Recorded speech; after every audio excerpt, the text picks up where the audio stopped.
Hi, Dreamland listeners. This is Marla Fries. My guest today is Tom Campbell. He has excelled as a scientist, a nuclear physicist, and for the last 20 years has been at the heart of developing the U.S. missile defense systems. In the early 70s, he and a few others were instrumental in getting Robert Monroe of the Monroe Institute's laboratory up and running as they developed the technologies for creating drug-free altered states.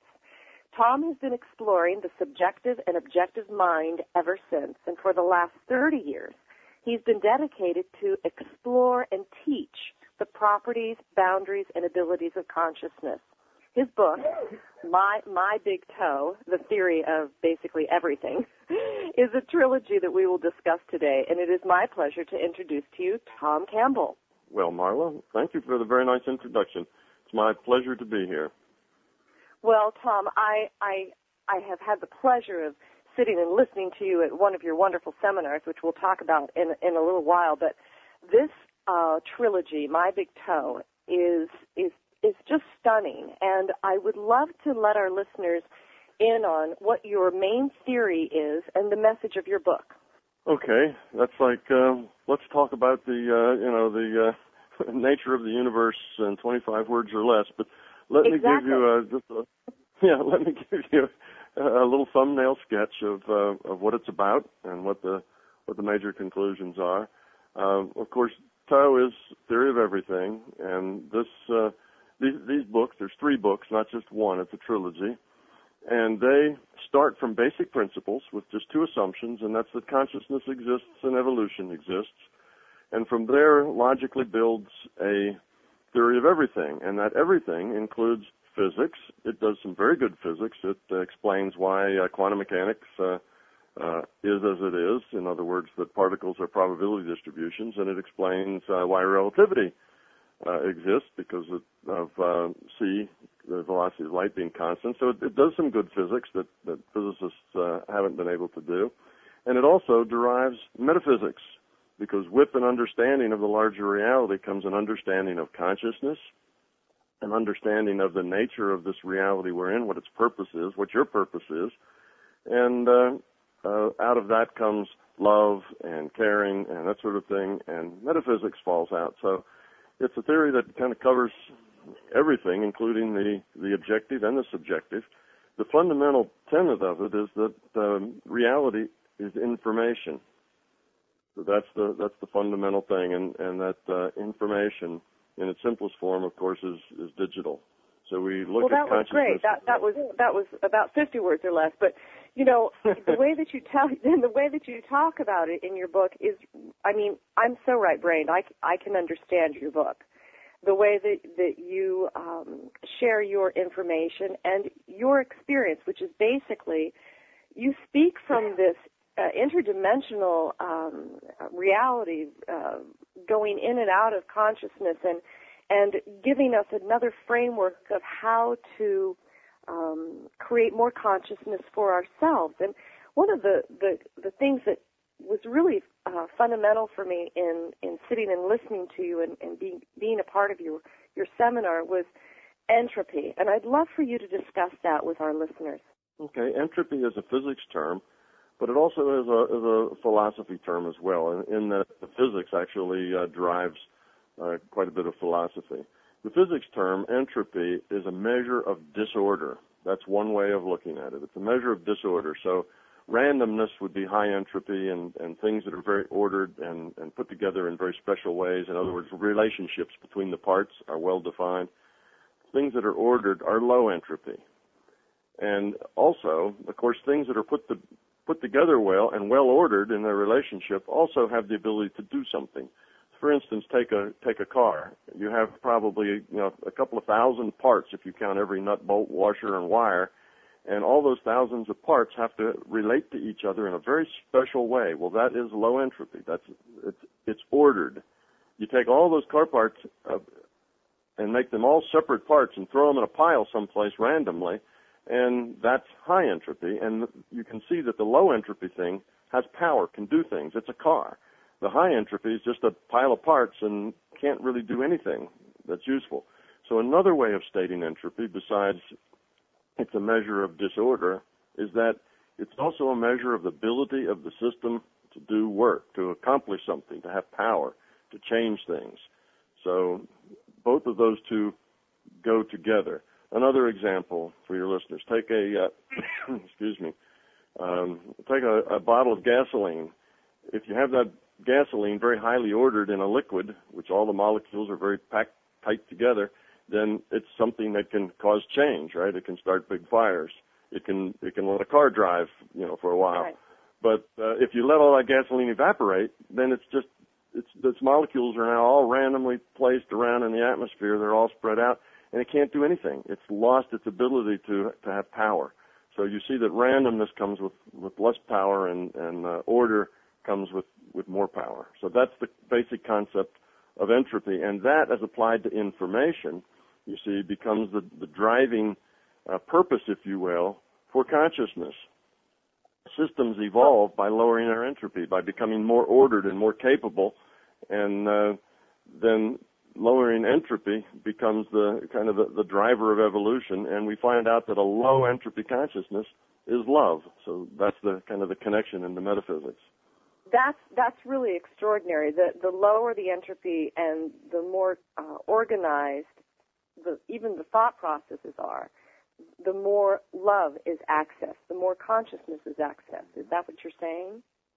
That's right. And the more that you become love, the more power you have, the more things you can do, the bigger the reality you live in, the more things you can do with your consciousness, and the more the more capable you are as far as interacting and modifying things in this world.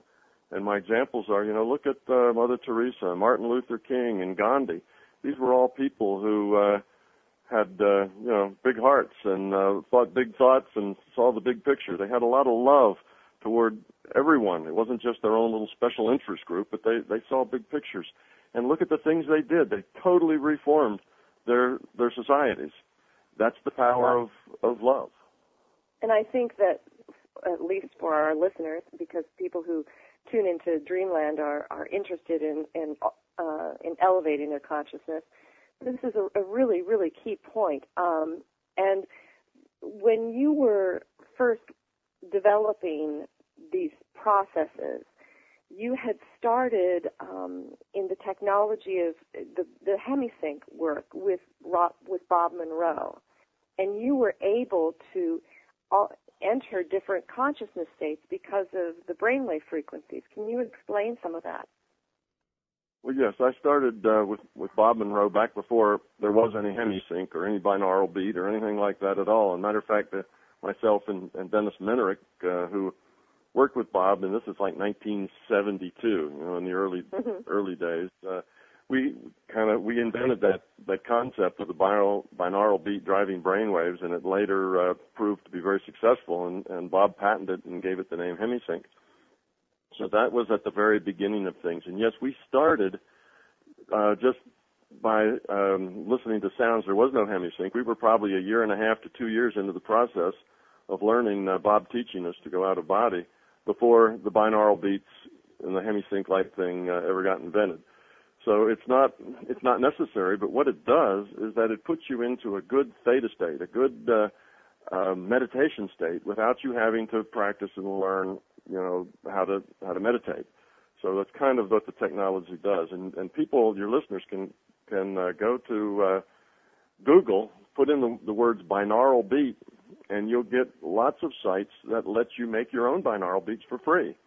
And if you want to make one that entrains you to a theta state, then you use the binaural beat should be around 4 hertz, or about 4 cycles per second, which means you put in a base frequency, say, of 5,000, and then a second frequency of 5,004. Or you could put in a base frequency of 500, and the second frequency would be 504. It's the difference between the two frequencies tells you what the beat will be, and that's what it'll train your brainwaves to. So that's available for free on the internet. And what Tom, happens to people who start to train their brain this way, in your experience, and what can you tell our listeners about that? Okay, well, what it does is that helps the person get into a good meditation state. Of course, it's not going to force a person to do something against their will. It's not like it's mind control. It's just that it encourages you to drop into a good meditation state, and that's what a theta state is. That's about a 4 hertz per second spike in your EEG reading, which reads your brain waves. It's electromagnetic waves generated by the brain. Anyway, so you get into that state, and once you're in that state, then you can communicate with the larger consciousness system. You can go into various databases that are there. You can do things like remote viewing and healing, and a lot of the paranormal kinds of things are available to you while you're in a good, solid theta state. So it's a good place to learn. But I always caution people that using tools like binaural beats are like using training wheels.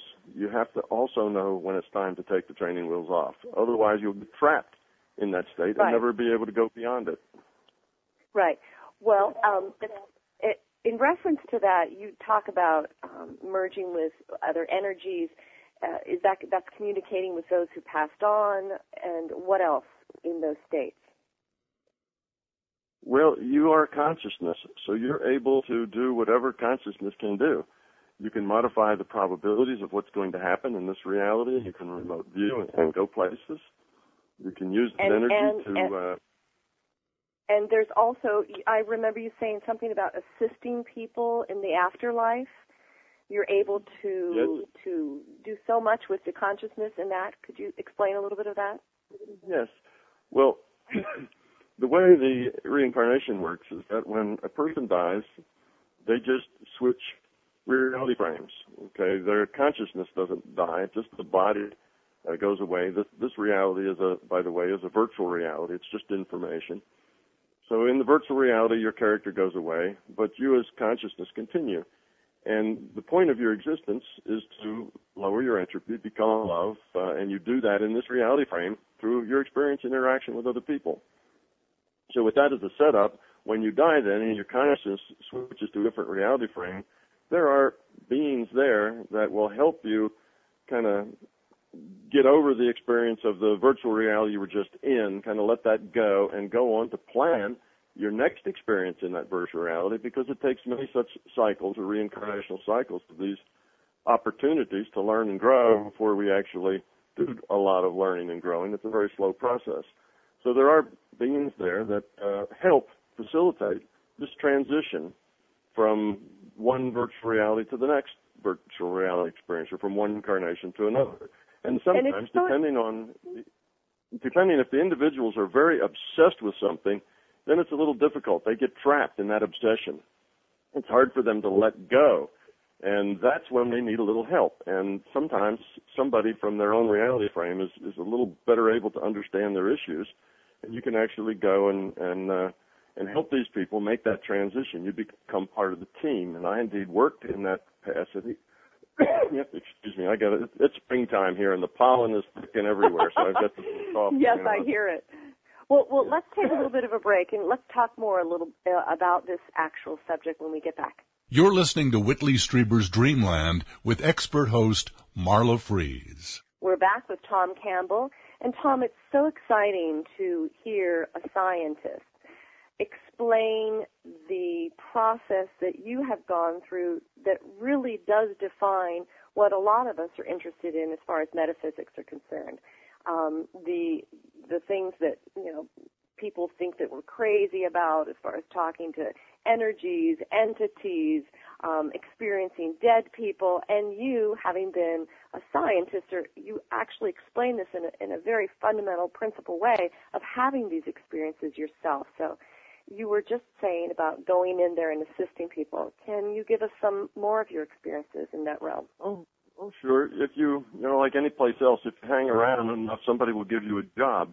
So if you're capable of helping, sometimes and I have worked in this capacity for some time, where there are sometimes difficult cases that the people doing the transitions have, and I will be a part of that transition team, to where I try to work with the person to help them get over the attachment they have to this particular reality frame, help them get out of the beliefs that they're stuck in, so that then they can go on. They can become aware of themselves as consciousness and start to plan the next incarnation and that sort of thing. So you can easily, there's enough work there to be done that you can become part of these transition teams and actually help people who are having difficulty making the transition to do it more easily. I can remember one in particular that kind of sticks in my mind. There was a person took his family out in a boat, a very small boat, out into the ocean, just a day trip. And I can imagine it was his wife and his, I think, 2 children. And a storm came up, and the boat got capsized, and they all drowned. But this person, this guy, who had evidently, told everybody, "Oh, it's okay, no problem, we can go out." He was so wound up about the accident occurring and his responsibility for it that he was obsessed with it. And there he was in his mind, long after the accident happened and everybody drowned, he was still clinging to a piece of driftwood, a piece of flotsam, looking for his wife and his children, trying to find them. So the time just kind of stood still for him. He was just in that situation, and the storm was raging, and he was clinging to this flotsam, and he was hollering for his wife and his children, and he was just stuck there because he couldn't go on. And it probably had a lot to do with his guilt and the amount of energy and the responsibility he felt for putting them into that situation where they all got killed. So basically, you had to get through to him. It was a challenge, because if you just came in and talked to him, he was so obsessed with it that he couldn't let go of it. He couldn't, he wouldn't process what you were telling him. He'd just block that out. So the idea I came up with is to get in a boat, join his thoughts, get into his head that way. Right. Came in with the boat, and I was part of his experience, and there I was in the storm with him, you see, with rain gear on and that kind of stuff, and we came up to him, and of course he was hollering about his wife and children, and we said, "They're okay, they're fine, we got them. Now let's get you up and out, and they'll be fine. We'll reunite you just shortly here. Climb in the boat," that sort of thing. Wow. And knowing that his wife and children were okay, he let it go. He relaxed, and he got into the boat, and of course, after that, it was easy. Everything was trivial. So that was the key, though, was you had to approach him from inside his own obsession. You had to get and do that. So those are the kinds of things that you can do when you're working this process of helping the transitions. And often you see it's easier for somebody who's been here, who's part of this reality frame, to kind of understand the nature of the obsession and find a way to get into it and be useful. So that's kind of in a nutshell. Well, and I really loved your take on the idea of reincarnation, that we recycle. I remember you saying in the seminar, basically, well, if you're here and you're here to do something and you just don't get it, you have the opportunity to come back and do it again. And I'd love for you to talk a little bit about that too. Okay. Well, that derives from the purpose of why we're here. What we're here to do is to learn, to grow, to become love. And you can say that in terms of we're here to evolve, our consciousness, to evolve the quality of our consciousness, and that's equivalent to saying we're here to reduce the entropy of our consciousness, which is equivalent to saying we're here to grow spiritually, which is equivalent to saying we're here to become love. So all those things are basically, the same sort of thing. Now, that being our purpose, it's hard to do that, become love, in a few years or even a few lifetimes. It's a very difficult thing to do. It's a very slow, interactive process of growing up. Evolution is not a fast thing. So you have to, you recycle through these opportunities to learn and grow, and that's what we're doing here. And there's no free lunch. It's not like school here in the U.S. where if you're old enough, you get passed on to the next grade. That's not it, and it doesn't. And you don't get any, real credit for trying. It's a matter of you have to grow up. If you don't learn that lesson, wait a minute. No credit for trying? There's no credit for trying, Tom? No, you don't get any. I shouldn't say no credit for trying. Let's say that you get no progress. You get no evolution just for trying. You actually have to learn. You have to grow. You have to become love. It's not just that you're trying to. Well, I've been through these evolutions on these I call them experience packets or incarnations. So I want to go to the I want to be promoted just because I've been working at it. That's not it. You only go further up. You only grow. You only evolve your consciousness if you actually learn to let go of ego, let go of fear, let go of all those things that are high entropy. So if you don't learn, then you get to come back and try again, and there's no end to that. You keep trying and trying. Let's say you have an anger management problem. So you get to come back and work on that anger management problem. You probably plan an incarnation such that anger management or dealing with anger is a key part of it. That gives you an opportunity to learn and grow there. So until you get that, if you fail again and you still have the anger management problem, you get to come back and try it again. Now, you don't necessarily do the same thing over and over again. You approach it from different angles and different ways and maybe different hardness levels. You may back up and take something that's a little easier next time. So you're constantly working, and the system's working with you to succeed. You just have to keep working at it until you do succeed. So there's no free path.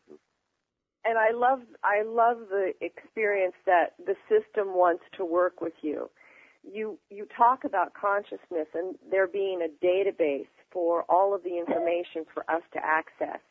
But you've also explained through your book that there are sometimes the push or the system steps in to assist us.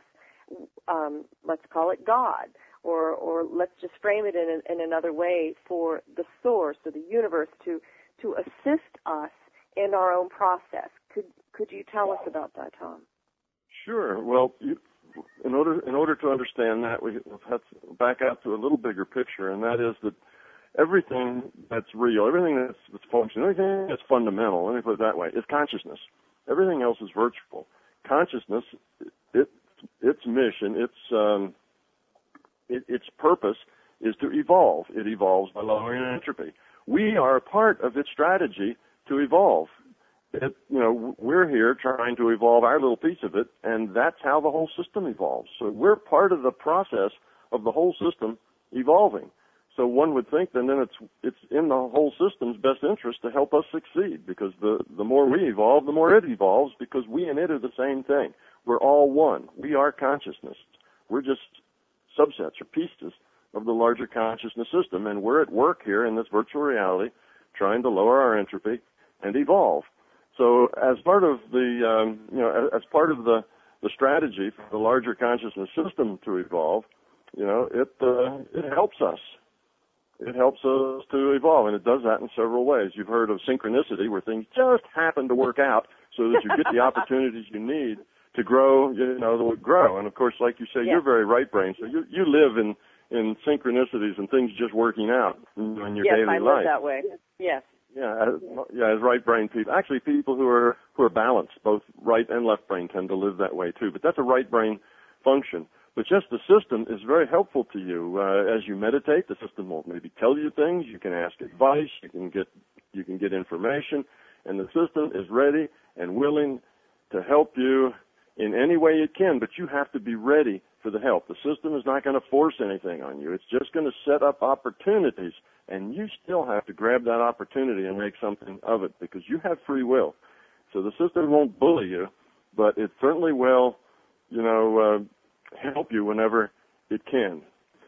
So that's kind of the nature of this reality frame, and that's part of the reason why we can modify this consciousness with our consciousness, because we're consciousness, the system's consciousness, we're all part of the same thing, so we can use our own intent to modify what happens in the future. That's how people heal their minds. That's how people have precognitive dreams and get into these spaces where they can see the probable future. But it's just probable because we have free will. Well, we're going to take a break, and when we come back, I want to discuss intent. You're listening to Whitley Strieber's Dreamland Online with guest host Marla Fries. Tom, you said that we can access this through our intent. When we want to get information or we want assistance, it is by the virtue of our intent that is pulled to us. Is that correct? That is correct. Intent is like the motive force. It's the things that make, that's That's the thing that makes things happen in consciousness, is a conscious intent. And some people would call that will. You will something. You have the intent to do it. Intent is a if you have consciousness, which is just awareness, it's an information system.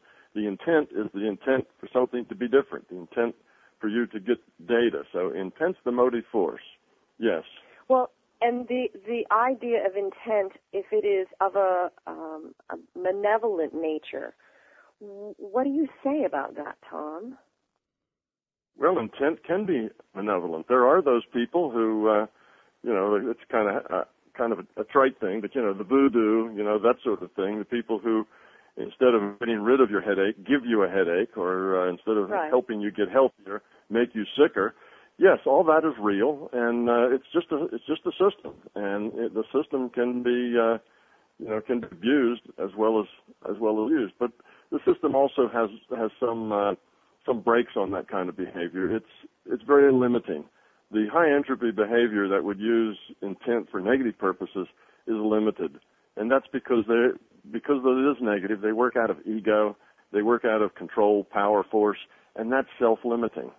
Because the ego itself is high entropy, so you kind of get to a point where you can't grow much further, you can't get much stronger. Whereas on the positive side, there's no limitation.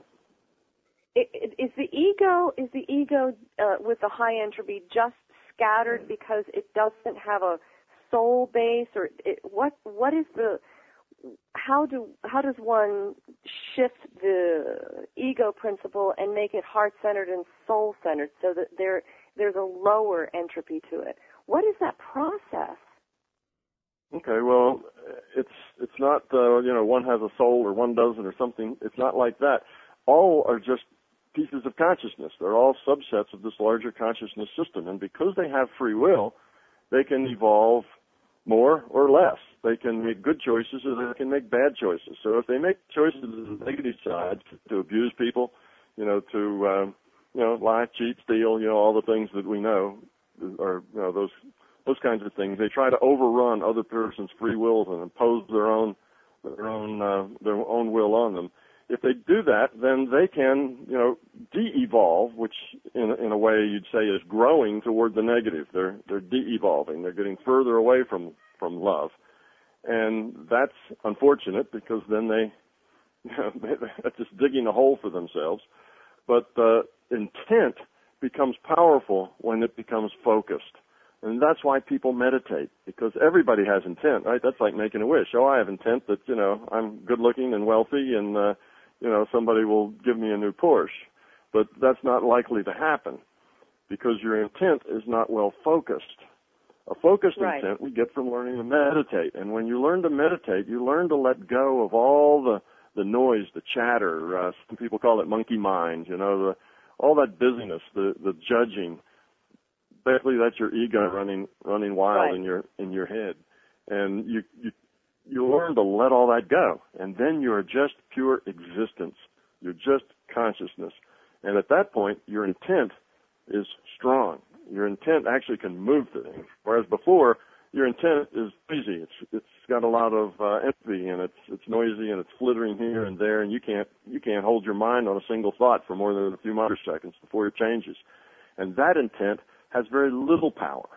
So first, in order to use your intent to modify the probable future, you have to learn to focus that intent, get rid of all the noise, and that's the meditation, and that's what the hemisync of the binaural beats can help you do. But again, you need to learn to do that on your own. You should not be beholden to technology to grow. All that technology is going to do is just kind of help you understand it, help you experience it, which then makes it a little easier for you to learn it on your own.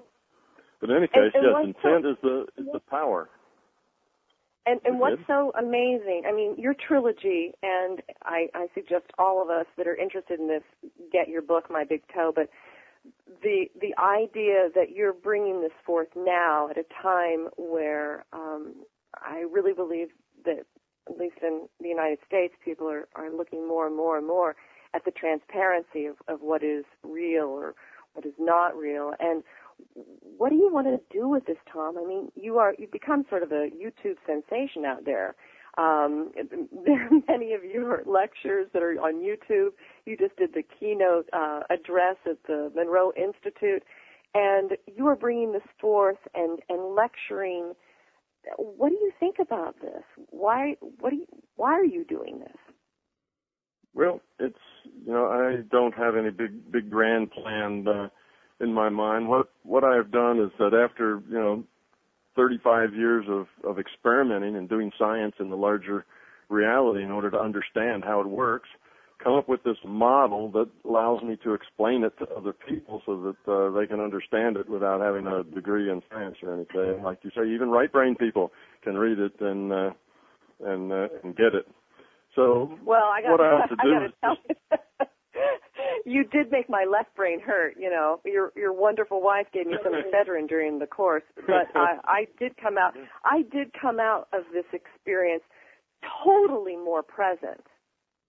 And during the seminars, you also kept some of us right brain people really on edge with a few of the remote viewing exercises, and gave me at this time more clarity about my own work. And I think that it's just amazing what you do in the time that you do these seminars. So it's been extraordinary to watch this, and any of us who are interested in this can look online, see how you explain all of this, read the book, and there's some other wonderful opportunities. There's your website, of course. What is that for everyone?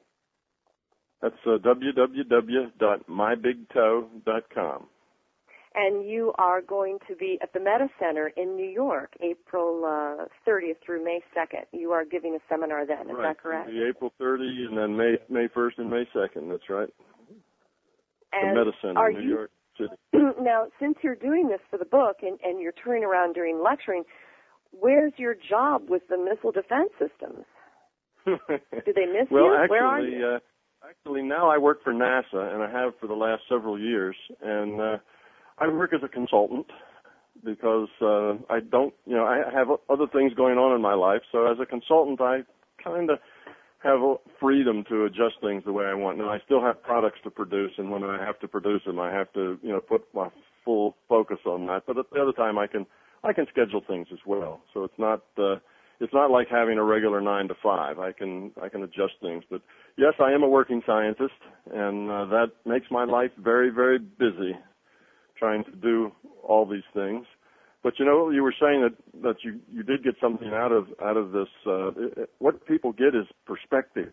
It's so much nicer when you can kind of see everything fall into place with one kind of overarching understanding, and it all makes sense. And then once it makes sense, it kind of touches the ground under your feet, if you will, instead of kind of flying around and knowing that, yes, I can do this and yes, I can do this, but suddenly you know why you can do it and what's going on there and how it works. And that's just very, very supportive, I think, and grounding for most people, that they can actually understand what's going on. And to also know that they... I'm sorry, go ahead. And that was my point you asked me earlier, why am I doing all this, or where am I taking it? And basically, the big challenge wasn't to understand it. Well, it was a challenge. That took me 35 years or so. But after I understood it, the big challenge was to put it in a form that people could understand. This stuff is very, very outside of most people's normal paradigms of thinking and the way reality is. So to put it in terms that were understandable to the average person was a very big challenge. And I just wanted to get it out there so that people could read it and get something out of it. It's like news you can use. It's something that is it's just there for people to use, and that was really my sole point in it, is to help people understand, because you can't force anybody to learn anything. Learning doesn't take place at the intellect. It's not that you need to intellectually learn these things. It's that you need to be. The change has to be at the being level, and it that just was helps really, people understand that. And that was very, very clear, Tom, because you basically are telling us you must have this experience yourself. you can read about it and you can intellectualize it, but in order to really understand, you must have the experience. Absolutely. The intellectualization of it, and you can read my books and intellectually understand logically what they're saying because they are laid out very logically. But if you don't experience it, then that really doesn't help you grow much. The real, where the rubber meets the road is where you get out there and you make every choice count. You do things for the right reasons. You do things out of love and caring and compassion. That's the real crux of it. Just intellectual understanding by itself it's nice because it helps you understand, but it doesn't help you grow. You have to do that yourself. Nobody can make you grow up. That has to be an internal thing that you do on your own. And I put the books out there because I think understanding how it works and why it works and what your purpose is and how the healing and how these paranormal things, which aren't paranormal at all, they're just very normal once you understand how reality works, that all these things kind of helps a person get perspective, which then allows them and gives them some incentive to change themselves, to grow up. Well, and it also does challenge the dogma of the religious organization around God or a consciousness. It takes the onus off of man controlling it for us because we have access to it. It's as though we are part of this consciousness, therefore we are part of God. Exactly. It's all one. We're all netted. We're all connected with each other. We're all part of consciousness. And once you feel that, once you understand that at an inside, intuitive being level, then your whole life and your existence and your world just changes. That's a big kind of paradigm shift to get to, but that's where people need to go. Well, let's take a little bit of a break. You're listening to Whitley Strieber's Dreamland with expert host Marla Fries.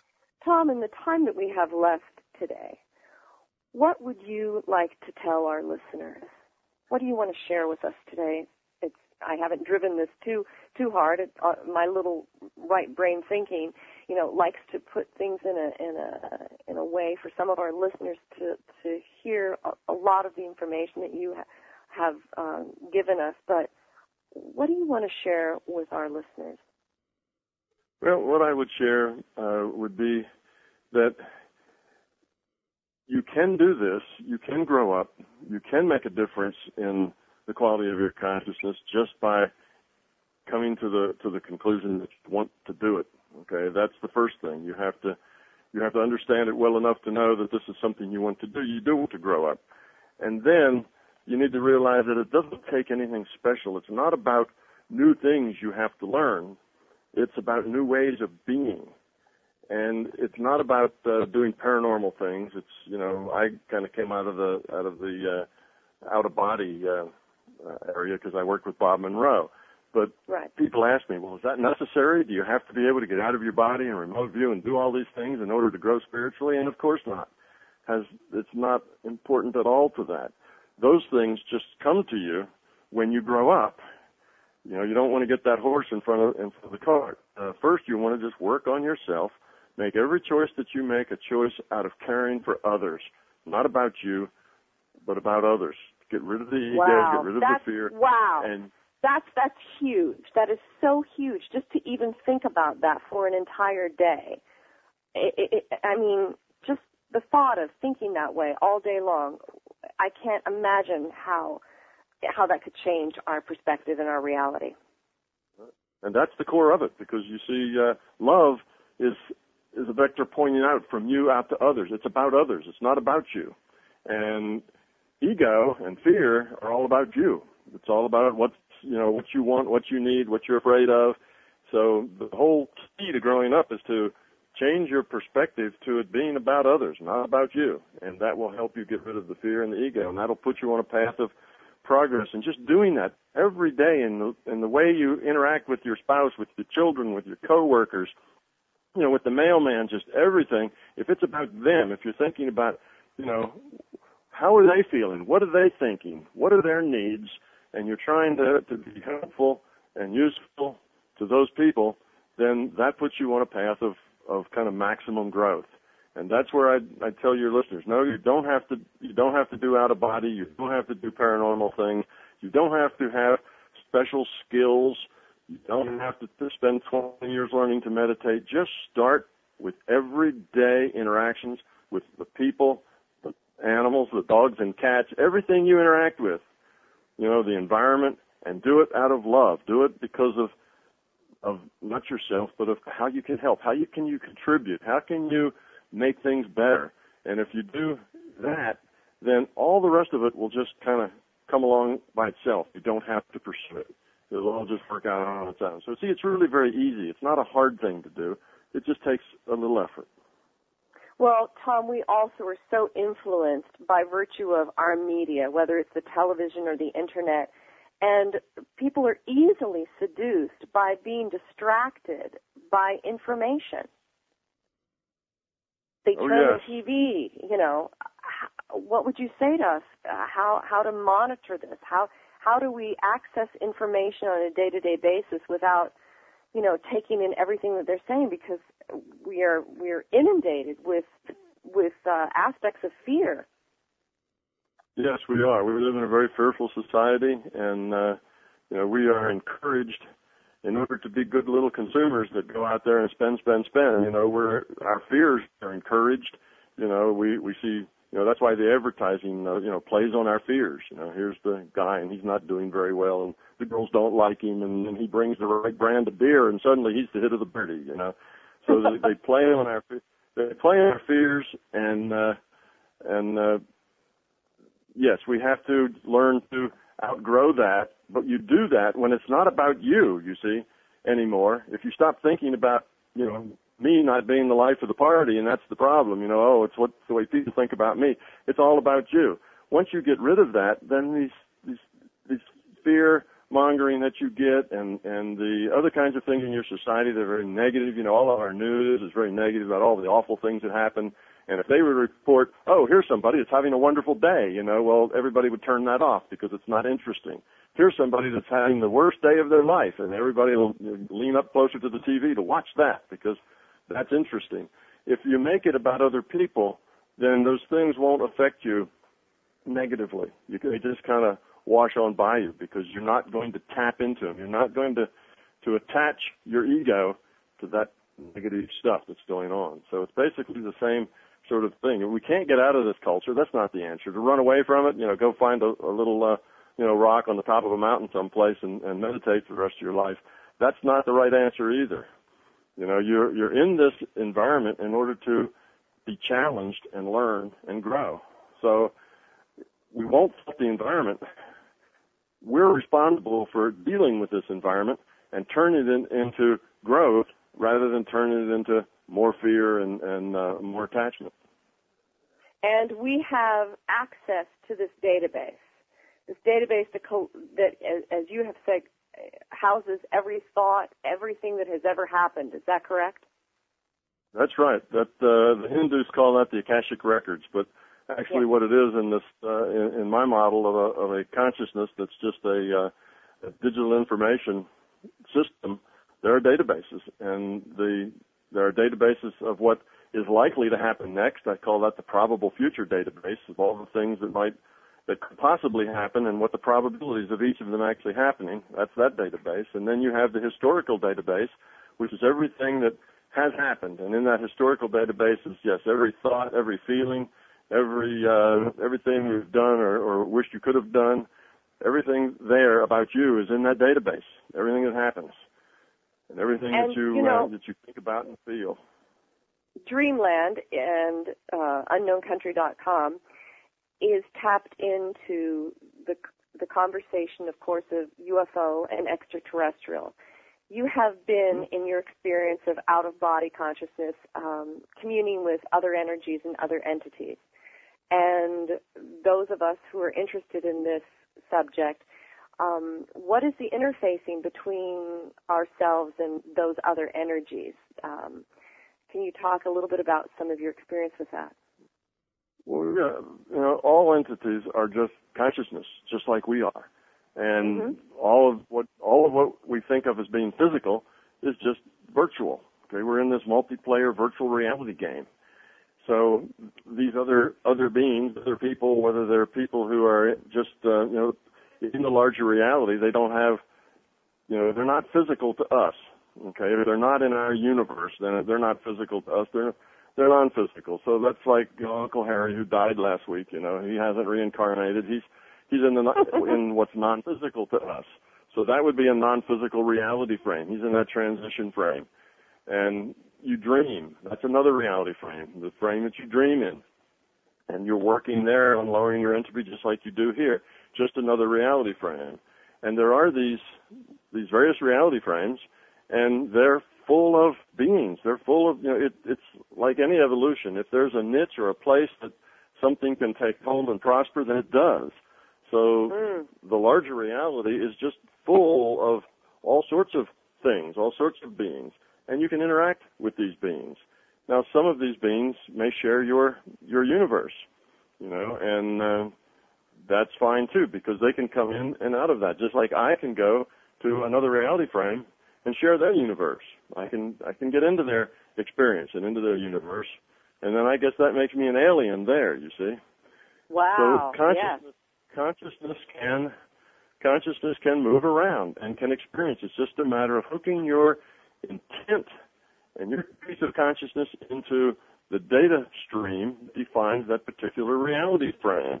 So most of what, and I do not know a whole lot about the EET phenomena, but I think an awful lot of it is just the consciousness to consciousness level, because that's really what we are, is consciousness. So I don't tend to look at it as a physical to physical thing, because that's just the game we're in. It's more of a consciousness to consciousness thing, and that's what's going on. And there's all sorts of consciousness life out there. There's hundreds of these reality frames. It's not like we're at the center of all existence. We're not. We're just another reality frame. So there's lots of other frames, and there's lots of other beings, and we're all netted. We're all connected to each other. We're all integrated. All of us are here for basically the same reason, and that's to interact with each other, and that interaction gives us opportunity to grow up, helps us see bigger pictures. So that kind of just ties the whole thing, including what you would call, alien or non-physical beings or whatever. It all ties it into one big thing. We're all consciousness trying to grow up through our interactions with each other. Well, Tom, I just want to thank you so much for taking the time with us today. Your seminars, your website, there's just a plethora of information there. And I'm sure that our listeners will find your YouTube downloads, and those of us who are in the areas where you're doing the seminars, we have a great opportunity to sit with you over a weekend and really immerse ourselves in this teaching. And I'm so grateful for the opportunity that Donna and Keith and Garrett presented for me to come in and participate with all of you. Thank you so very much for your time, and my goodness, it's so wonderful that you're out there with this book, My Big Toe. Thank you, Tom. Well, thank